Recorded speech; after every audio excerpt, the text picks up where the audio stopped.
Jadi pada saat tahun ini misalkan sakit hampir 1 bulan penuh, nah mau difidyahkan misalkan gitu, tapi nanti masih ada harapan ingin sembuh gitu, nanti aja nanti bisa sembuh gitu. Tapi qadarullah pada saat itu sebelum puasa berikutnya beliau sudah meninggal. Nah itu bagaimana ya Bu untuk keluarganya gitu? Itu yang pertama Bu. Yang kedua Bu mengenai infak sedekah. Kebanyakan kalau menjelang puasa, kebanyakan katanya gini, nanti aja deh infak dan sedekahnya, lalu mau puasa biar pahalanya berlipat-lipat. Nah itu kan ya Bu. Nah itu bagaimana ya Bu sebaiknya gitu? Kalau misalkan udah sekarang, kalau bisa sekarang mungkin sebaiknya sekarang atau bagaimana gitu ya.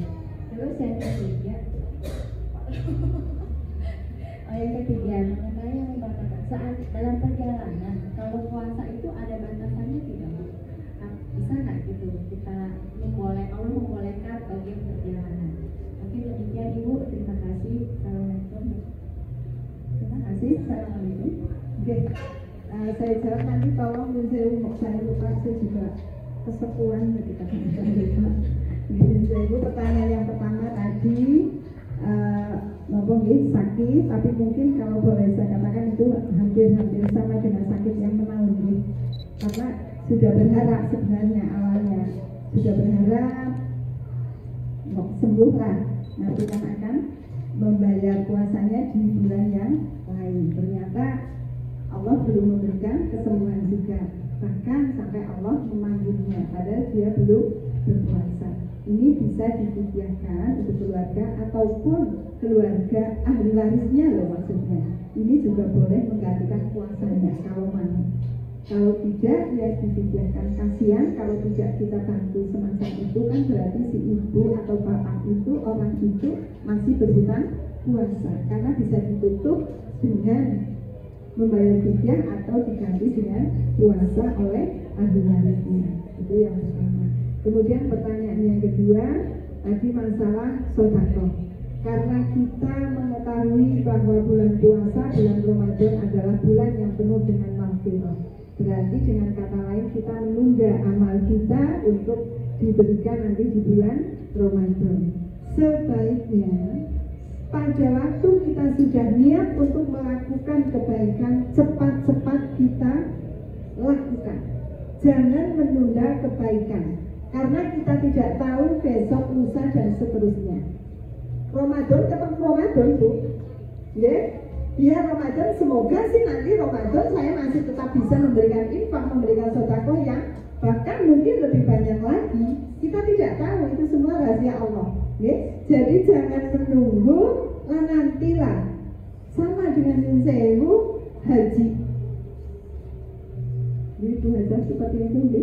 Haji kok kita berani menunda, maksudnya menunda dalam artian daftarnya mau bae lah. Di anak pekarangan blanket, ya, anak pekarangan blanket, dan ini daftar haji kan jangkanya banyak, jauh sekali, ya. Goku tanah disit lah, penimbangannya gue daftar haji, padahal dia sudah diberi kemampuan oleh Allah. Tapi itu setannya yuwaswi sufi sudurin nas, yang juga berbisik di hati manusia. Dia belum mau mendaftarkan haji gara-gara ada tanah blanket dia beli dulu. Nah kenyataannya mungkin Allah hanya memberikan rezeki yang untuk haji itu tapi tidak digunakan, disalahgunakan, jadi menunda kan. Sama dengan itu. Jadi bersegeralah untuk berbuat kebaikan. Jadi di mana kita ada kesempatan diberi rezeki oleh Allah, monggo kita tunaikan zakat infak sedekahnya di waktu itu, mumpung ada. Niki kadang-kadang untuk pedagang Sewu, gola, itu boleh lagi laris iki, besok kayaknya lebih akeh kali. Kita tidak tahu.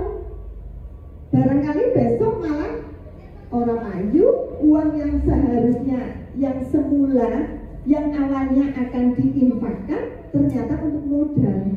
Nah, oleh apa-apa kan? Maksudnya dari pahala infak itu sendiri kita tidak mendapatkan.